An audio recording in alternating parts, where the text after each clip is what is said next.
আমি আল্লাহ না তোর এত নিয়ামত দিয়া সুন্দর করে বানাইলাম। এই আসমান বানাইয়া কোরআনের কোথাও বলি নাই আসমান সুন্দর করে বানাইছি, জমিন বানাইয়া কোথাও বলি নাই জমিন সুন্দর করে বানাইছি, গোটা সৃষ্টি জগৎ বানাইয়া কোথাও বলি নাই সুন্দর করে বানাইছি। কিন্তু মানুষ রে, তুই 3.5 হাত তোরে বানাইয়া কোরআনে একটা নয় দুইটা নয় 4টা কসম করে বলছি তোরে সুন্দর করে বানাইছি। একটা দুইটা না 4টা কসম করে আল্লাহ বলছে মানুষ তোরে সুন্দর করে আমি আল্লাহ বানাইছি।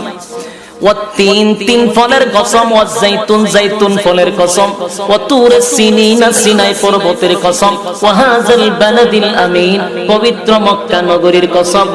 4টা কসম করে আল্লাহ বলেন লাকাদ খালাকনাল ইনসানা ফি আহসানি তাকওয়িম।